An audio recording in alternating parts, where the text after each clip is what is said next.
जंगल की जिंदगी बड़ी खतरनाक होती है।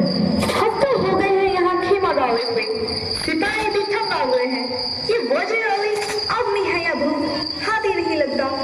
उसके अफसाने सुन के रॉबिन हुड के कारनामे याद आ जाते हैं। अंग्रेजी के खिलाफ उसके दिल में किस कदर नफरत है। कोई 5 महीने हुकूमत की हो गई, मगर इस 5 महीनों में वो अवध के दरबार को अंग्रेजी असर से बिल्कुल पाक कर देने में तकरीबन कामयाब हो गया था। कर्नल खालिद, ये शहादत अली कौन है?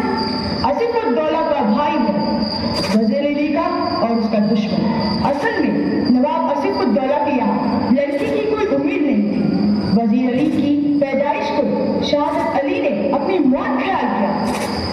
मगर शहादत अली को अवध के तख्त पर बिठाने में क्या मसलियत थी? शहादत अली हमारा दोस्त है और बहुत ही ऐश पसंदीदा आदमी है, इसलिए हमें अपनी आधी जायदाद दे दी और 10 लाख रुपए नगद। अब वो भी मजे करता है और हम भी।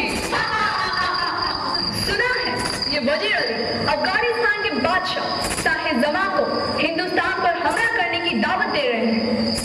अफगानिस्तान को हमले की दावत सबसे पहले असल में टीपू सुल्तान ने दी, फिर वजीर अली ने भी उसे दिल्ली बुलाया और फिर शमशुद्दौला ने दी। कौन शमशुद्दौला? नवाब बंगाल का निस्बती भाई, बहुत ही खतरनाक आदमी है। इसका तो मतलब ये हुआ कि कंपनी के खिलाफ सारे हिंदुस्तान में एक लहर दौड़ गई है। जी हाँ, और अगर ये कामयाब हो गया तो बक्सर और प्लासी के कारनामे धरे रह जाएंगे और कंपनी जो कुछ लॉर्ड क्लाइव के हाथों हासिल कर चुकी है, लॉर्ड वेस्ली के हाथों सब खो बैठेगी। वजीर अली की आबादी बहुत खतरनाक है। हमें किसी न किसी तरह इस शख्स को गिरफ्तार कर ही लेना चाहिए। पूरी फौज ने उसका पीछा कर रहा हूँ और बरसों से वो हमारी आंखों में धूल चोक रहा है और इन्हीं जंगलों में फिर रहा है और हाथ ही नहीं आता।